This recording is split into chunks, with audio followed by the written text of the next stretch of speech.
Sir ఆంధ్రప్రదేశ్లో BJP ఎలా ముందుకెళ్ళబోతుంది? ఎందుకంటే రానున్న ఎలక్షన్ ఇప్పటికి చూసుకున్నట్టయితే మీరు ఎమ్మెల్యేలు అవ్వచ్చు, దాంతోపాటు కూటమిలో భాగంగా వెళ్ళారు. ఏ విధంగా ఇండివిడ్యువల్‌గా వెళ్ళాల్సిన పరిస్థితి బీజేపీకి అంత శక్తి ఉందా?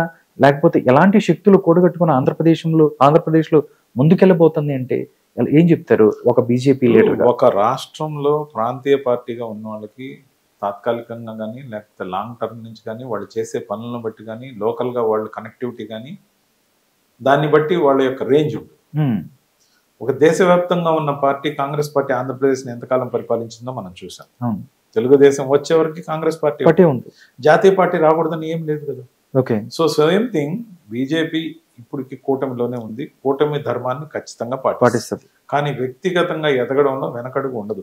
ఓకే, వ్యక్తిగతంగా ఇప్పుడు ఒక 100 మంది ఉన్నారు. 100 మందిలో 40 మంది రాజకీయాల్లో ఉన్నారు. 60 మంది ఏ రాజకీయ పార్టీలోనూ లేరు అనుకుందాం, కొంతసేపు అనుకుందాం. 40 మందిలో రాజకీయాల్లో ఉన్న వాళ్ళల్లో 30 మంది వివిధ పార్టీల్లో ఉన్నారు, లేదా 10 మంది మన దగ్గర ఉన్నారు, 30 మంది వేరే వాళ్ళ దగ్గర ఉన్నారు. మా కూటమి ధర్మం ఏంటి? మా కూటమిలో ఉన్న పార్టీలను మేము డిస్ట్రక్ట్ చేయకూడదు. ఇది మా ధర్మం, మా పాలసీ. వాళ్ళ సభ్యుల్ని మేము మా పార్టీలోకి తీసుకోవాలని మేము కోరుకోం. ఇది మా విధానపరమైన నిర్ణయం, మాకు ఇచ్చిన డైరెక్షన్ కూడా. మేము ఆ కోణంలోనే పనిచేస్తున్నాం. అట్ ద సేమ్ టైం రాజకీయాల్లో లేని వాళ్ళని మా పార్టీకి ఆహ్వానించవచ్చు. రాజకీయాల్లో ఉండి కూడా కూటమి పార్టీలో లేని వాళ్ళని మేము ఆహ్వానించవచ్చు. ఆ కోణంలో మేము ఎదిగే ప్రక్రియ నిరంతరం జరుగుతుంది. ఆ కోణంలో రాత్రి పగలు పనిచేస్తుంది బీజేపీ సంఘ యొక్క ప్రభావంతో పనిచేసే పార్టీ. ఏబీవీపీ కానీ లేకపోతే అనేక వింగ్స్ ఏవైతే ఉన్నాయో, కిసాన్ మోర్చా కానీ, దళిత్ మోర్చా కానీ, మైనారిటీ మోర్చా కానీ, ప్రతి ఒక్కటి పనిచేస్తుంది. ఇక్కడ వింగ్స్ అన్ని ఎంత బలంగా ఉన్నాయంటే నేను గమనించి అదే ఆశ్చర్యం. ఈ పార్టీకి ఉన్న ప్రతి వింగ్ కూడా కమిటెడ్. కొంతమందిని చూశాను మొన్న ఈ మధ్య మీటింగుల్లో. నువ్వు ఎన్ని రోజుల నుంచి ఉన్నావు ఈ పార్టీలో నుంచి, ఎన్ని సంవత్సరాల నుంచి ఉన్నావు అంటే, ఒకరు లేసి మేము 40 సంవత్సరాల నుంచి ఉన్నాం, ఒకరు 30 సంవత్సరాల నుంచి, ఒకరు 23 సంవత్సరాల నుంచి. ఇన్ని సంవత్సరాలు ఒక పార్టీలో ఉన్నారంటే ఎంత డెడికేషన్. ముఖ్యంగా భారతీయ జనతా పార్టీ విధానాలను నమ్మారు వాళ్ళు. అంత సుదీర్ఘకాలం ఒక పార్టీలో ఉన్నాం, రాజకీయంగా ఏం లాభం లేదు, ఆంధ్రప్రదేశ్లో పార్టీ లేదన్నప్పటికీ ఆ పార్టీ సిద్ధాంతాలకి కట్టుబడి ఉన్నారంటే భారతీయ జనతా పార్టీ మీద జనంలో చాలా బలమైన నమ్మకం ఉంది. అందుకే ఈ దేశంలోనే 16 రాష్ట్రాల్లో స్వయంగా అధికారం ఉంది. 6 రాష్ట్రాల్లో కూటమి పార్టీలతో ఉంది. మా విధానం చూడండి, కూటమి పార్టీని డిస్టర్బ్ చేయకూడదనేది విధానపరమైన నిర్ణయం. కూటమి పార్టీలో ఉన్న వాళ్ళని కాదని వాళ్ళ పార్టీల వాళ్ళని మేము తీసుకునేది లేదు. ఇది ఖచ్చితంగా జరుగుతుంది. ఇదైతే మాకున్న గైడ్ లైన్స్. దాంతోపాటు ఎవరైతే రాజకీయాల్లో లేరో ఖచ్చితంగా తీసుకోవచ్చు. కూటమిలో లేని పార్టీ నుంచి వచ్చే వాళ్ళని తీసుకోవచ్చు. నేను కూటమిలో లేని పార్టీ నుంచే కదా వచ్చా, కాబట్టి ఇదే guide line follow. Okay sir, ఇంకోటి బీజేపీ గురించి, మీరు బీజేపీలో జాయిన్ అయ్యారు. ప్రభుత్వానికి సంబంధించి ఆంధ్రప్రదేశ్లో బీజేపీకి సంబంధించి కూటమి ప్రభుత్వం అధికారంలో ఉంది. నిజంగా పోలవరం అవ్వచ్చు ఆంధ్రప్రదేశ్కి సంబంధించి జీవనాడిగా ఉంది. దాంతో అమరావతి నిర్మాణం, క్యాపిటల్ సిటీ, ఇప్పుడు దాకా 3 క్యాపిటల్ అన్నారు, అసలు మీ క్యాపిటలే లేదని చెప్పి వెగతాలు చేశారు గత 5 సంవత్సరాల్లో. దీనికి అవ్వచ్చు లేకపోతే మిగతా దానికి కేంద్ర నుంచి ఎలాంటి ప్రోత్సాహం ఉంటుంది?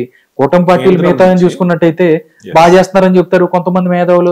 ఏమిచ్చారు వీళ్ళు, ఏమిచ్చారు ఒప్పుకుంటున్నారు. ఇప్పుడు ఈవెన్ వైఎస్ఆర్సీపీ కానీ వేరే పార్టీలు కూడా కానీ విమర్శించలేని పరిస్థితుల్లో ఆంధ్రప్రదేశ్ కి కేంద్ర ప్రభుత్వంలో మేజర్ స్టేక్ హోల్డర్ అయిన ఎన్డీఏ లో ఉన్న బీజేపీ కంప్లీట్ గా సహకరించడం, నరేంద్ర మోడీ గారు, అమిత్ షా గారితో పాటు ప్రతి ఒక్క శాఖకు సంబంధించిన మంత్రులందరూ కూడా ఆంధ్రప్రదేశ్ కి కంప్లీట్ గా సహకారాన్ని అందిస్తున్నారు. మీరు గమనించండి, పోలవరానికి సంబంధించిన పెండింగ్ నిధులు విడుదల చేయడం అయితేమి, లేకపోతే ముఖ్యంగా రైల్వే జోన్ కి సంబంధించి ప్రధానమంత్రి గారు శంకుస్థాపన చేయడం ఏదైతేమి, వివిధ కారిడార్లు కానీ, సాగరమాల ప్రాజెక్టు కానీ, లేకపోతే అనేక అంశాల్లో జనవరి 8, 2025 ఈ సంవత్సరం నరేంద్ర మోడీ గారు వైజాగ్ వేదికగా శంకుస్థాపనలు, ప్రారంభోత్సవాలు చేయడం అయితేమి, దాంతోపాటు అమరావతికి 15,000 కోట్ల రూపాయలు వరల్డ్ బ్యాంక్ నుంచి ఇప్పించడం అయితే, మరో 12,000 కోట్ల రూపాయలు నిధులు ఏర్పాటు చేయడం అయితే, 27,000 కోట్ల రూపాయలు ఇప్పటికిప్పుడు అమరావతి కోసం కేటాయింపులు అయితే, మరి ఈ 8-9 నెలల్లోనే దాదాపు 3 లక్షల కోట్ల రూపాయలు మేలు చేసే కార్యక్రమాలు ఆంధ్రప్రదేశ్ కోసం డిజైన్ చేయడం అనేది నిజంగా కూడా కేంద్ర ప్రభుత్వం ఆంధ్రప్రదేశ్ అభివృద్ధి కోసం, ముఖ్యంగా బీజేపీ నాయకత్వంలో నడుస్తున్న కేంద్ర ప్రభుత్వం ఎన్డీఏ కూటమిగా ఉన్నందువల్ల మరింత బలంగా ఆంధ్రప్రదేశ్ మేలు చేసే కార్యక్రమానికి శ్రీకారం చుట్టింది. తిరుపతి లడ్డు అంశాన్ని ఏదైతే ఉందో బీజేపీ కూడా రాజకీయం చేసింది, వైఎస్ఆర్ కాంగ్రెస్ పార్టీని పూచిగా చూపించడం అని చెప్పి కూడా చాలా మంది మాట్లాడుకున్న పరిస్థితి. అలాంటి పరిస్థితి ఏమైనా ఉందా? భగవంతుడు అంటే భక్తికి మాత్రమే అని నమ్మే పార్టీ భారతీయ జనతా పార్టీ. రాజకీయాలు కూడా భారతీయ జనతా పార్టీ ఖచ్చితంగా కూడా ఏ మతాన్నైనా గౌరవిస్తుంది. ముస్లిమ్స్ వాళ్ళ మతాన్ని నమ్మద్దని ఎక్కడైనా బీజేపీ చెప్పిందా? క్రిస్టియన్స్ ఏదైనా వాళ్ళ మతాన్ని నమ్మద్దని బీజేపీ చెప్పిందా? ద సేమ్ టైం మత మార్పిడి తప్పని చెప్పింది. దాన్ని చట్టం తెమ్మని మేము అడుగుతున్నాం. మత మార్పిడి జరగకూడదు. పేదల్ని, బలహీన వర్గాల్ని మతం మార్పించి 4 రూపాయల సొమ్ములు ఇచ్చి సభలు సమావేశాలు పెట్టి మతం తీర్థం పుచ్చుకోవడం తప్పు. దీన్ని అరికట్టాలి. దీని విషయంలో నేను ఖచ్చితంగా కూడా ఎంతో కొంత ప్రభావశీలంగా పనిచేస్తాను. మత మార్పిడి అనే అంశం ఉండకూడదు. మత మార్పిడి అంటూ జరిగితే ఖచ్చితంగా వాళ్ళకి భారతదేశంలో ఉన్న అన్ని సదుపాయాలు నిలిపేయాలి. మత మార్పిడి చెల్లదనే తీర్మానం చేయాలని నేను కోరుకుంటున్నాను. దేవుడు నిర్ణయించిన దాన్ని మనం ఎలా మారుస్తాం? మరి మతమే మార్చినప్పుడు కులం ఎందుకు మారకూడదండి? నా ఆర్గ్యుమెంట్కి సమాధానం ఎవరి దగ్గరైనా ఉంటే చెప్పాలి. ఎందుకు చెప్పరు? కులాన్ని మాత్రం మార్చుకోకూడదు అంటారు, మతాన్ని మార్చుకోవచ్చు. మతం మార్చేసేయచ్చా? దేవుడు నిర్ణయించిన దాన్ని మనం ఎవరు అండి మార్చుకోండి? లాభసాటి వ్యాపారం అండి. మన జీవితం, మన జన్మ అనేదాన్ని మనం మార్చొచ్చా?